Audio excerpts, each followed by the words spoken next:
En ce temps-là, l'espace n'était plus depuis longtemps sillonné de vaisseaux intergalactiques. Ces produits d'une technologie dépassée avaient disparu. La vie aussi semblait ne plus être qu'un très lointain souvenir. Cependant, il restait de rares endroits où la vie gardait le droit de citer. La Terre. La Terre était un de ces havres privilégiés qui n'avaient pas été complètement envahis par ces armées d'androïdes qu'il était de plus en plus difficile de repérer. Aussi, les êtres humains, les vrais, étaient condamnés à parcourir l'univers pour retrouver des traces de vie sur les autres planètes, car il y avait eu une longue période d'implantation de colonies sur les planètes les plus inhospitalières. Des hommes étaient partis à l'aventure pour défricher des espaces intersidéraux sauvages. Beaucoup étaient partis, peu avaient réussi.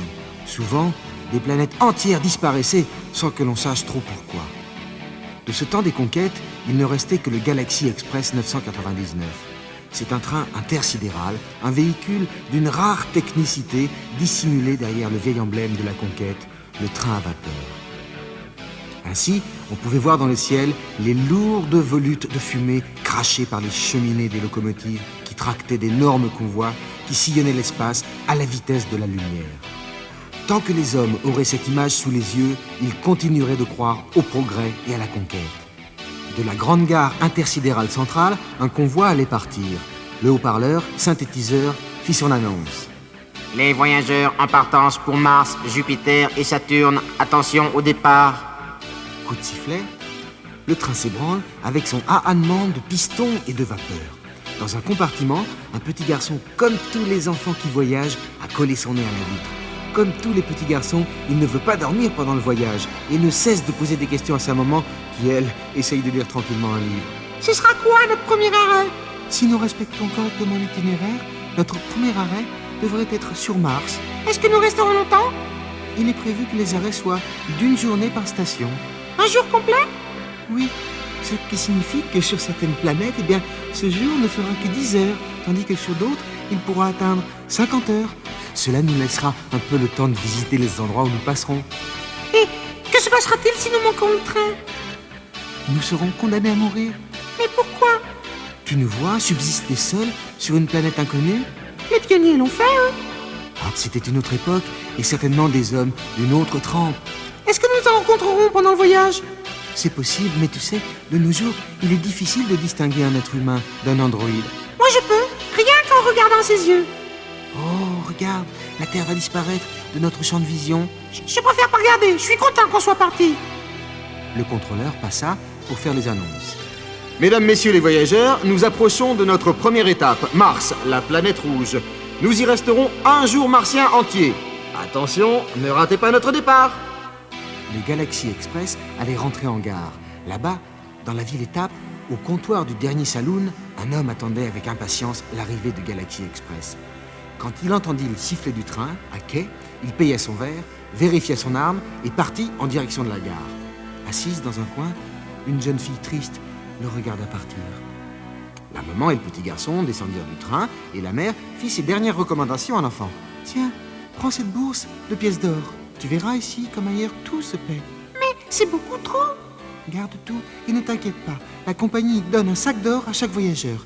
As-tu ton arme avec toi? Toujours, maman. Bien. Mais souviens-toi, hein, tu peux perdre ton argent, ton arme, mais n'égare surtout pas ton billet. Je sais, ce serait la mort assurée. Et la mère et l'enfant partirent chacun de leur côté. Le petit garçon s'engagea dans la rue centrale. La ville ressemblait à celle de l'époque de la vraie conquête de l'Ouest. Elle semblait déserte et abandonnée. Seule, là-bas, la lumière du saloon brillait dans l'obscurité. Le petit garçon se dirigea dans cette direction. Juste devant le bar, il croisa un jeune homme à l'allure décidée qui portait son arme aux côtés comme un chasseur de primes. Le jeune garçon entra. La salle était presque vide. Seule, une jeune fille triste semblait attendre, assise à une table. Un vieil homme derrière le comptoir l'accueillit. « Bonjour, jeune homme, vous avez soif, je suppose. » Ah ça oui, ce vent m'a desséché la gorge. J'ai ce qu'il faut pour ce genre de maladie. Le vent d'ici est mon meilleur client. C'est ce satané vent rouge qui a vidé le pays. C'est vrai, y a pas grand monde. Oh, pourtant, c'était une ville prospère et joyeuse. Il y avait des bagarres dans le saloon comme on n'en voit nulle part. C'était bon, tenez, goûtez-moi ce cocktail de fruits maison. Mais où sont les habitants maintenant? Oh, à la colline des sans soucis. Et qu'est-ce que c'est, la colline des sans-soucis? Le cimetière.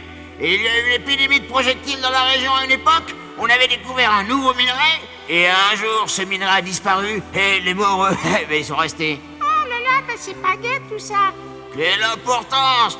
Ne me dites pas que vous êtes venu pour vous installer ici. Ah non, je reprends le Galaxy Express tout à l'heure. Parfait, il ne peut rien vous arriver de mieux.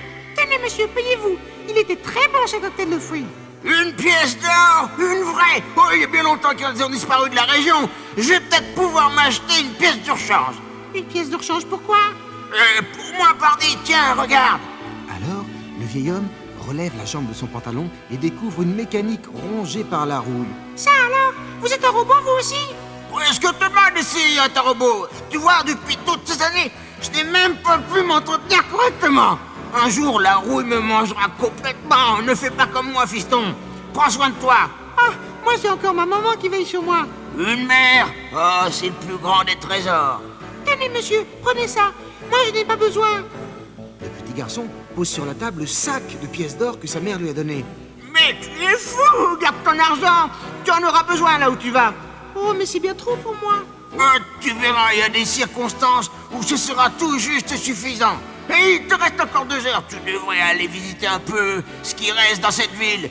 Et pour une toute petite pièce d'or, ma fille t'emmènera dans sa carriole. C'est d'accord, mais il faut que je sois revenu à temps pour le départ. Ne t'inquiète pas, ce ne sera pas long. J'appelle ma fille. Noémie, Noémie! Presque dans la même seconde, une carriole tirée par un cheval s'arrête devant le saloon. C'était la jeune fille triste qui était là tout à l'heure et qui tenait les rênes. Le petit garçon s'assit à côté d'elle et la carriole partit vers les collines des sans souci. L'endroit était encore plus lugubre que le reste du pays. On voyait que des croix de bois délabrées, plantées à l'infini. Ils descendirent. La jeune fille ne parlait pas. Elle semblait préoccupée. Tout à coup, dans le vent rouge, une silhouette surgit à l'est. L'homme avança. Le petit garçon le reconnut. C'était lui qu'il avait croisé en arrivant au saloon. Bonjour, mon garçon. Je suis là pour que tu me donnes ta place dans le Galaxy Express. Jamais de la vie. Tu ne crois pas si bien dire. Je vais être obligé de te retirer ta vie si tu ne veux pas m'obéir. Cela reviendra au même si je tenais mon billet. Alors je préfère me battre. Tu es courageux, mais cela ne servira à rien. Je suis certainement le tireur le plus rapide de ceux qui restent en activité. Le petit garçon sortit son arme, mais déjà, le jeune homme avait dégainé, le coup le frappant plein à l'emplacement du cœur. Il s'effondra. Le jeune se jeta sur lui et lui prit le billet. Ça y est, Noémie, je vais pouvoir partir de cette maudite planète. Mais nous devions partir tous les deux. C'est impossible. Nous ne rencontrerons plus jamais une telle chance. Alors toi aussi, tu ne partiras pas. Tu m'as menti. Noémie braquait son arme sur le jeune homme. Elle tira. Mais le jeune homme avait d'extraordinaires réflexes. Il évita le projectile et riposta. Noémie fut frappée en pleine poitrine. Elle s'écroula d'un bloc dans la poussière rouge. Maintenant, je peux partir. Pas encore. Tu vois, ce sac d'or m'a sauvé la vie. Il a arrêté la balle. Maintenant, tu vas me rendre mon billet. Comme tu me l'as dit, sans ce billet, on est déjà mort. Donc il faudra que tu me le prennes. Cette fois, le petit garçon ne se laissa pas surprendre. Il fit feu avec une vitesse étonnante. Le jeune garçon était trop sûr de lui. Il ne comprit rien quand le coup lui déchira le cœur. Mais déjà au loin, on entendait le sifflet du Galaxy Express qui se préparait au départ. Le petit garçon sauta dans la carriole et fit claquer le fouet. Sur le quai, la mère du petit garçon scrutait désespérément l'horizon. La locomotive était déjà sous pression. La mère monta sur le marchepied. Le train s'ébranla doucement. La carriole arrivait à un galop d'enfer. Le train prit de la vitesse. Le petit garçon sauta à la volée dans les bras de sa mère. Il était là. Ils étaient sauvés. À toute vapeur, le Galaxy Express s'éloignait maintenant de Mars. D'autres étapes viendraient et d'autres aventures. Parfois, au soleil couchant, l'espace intersidéral ressemble aux grandes plaines de l'Ouest.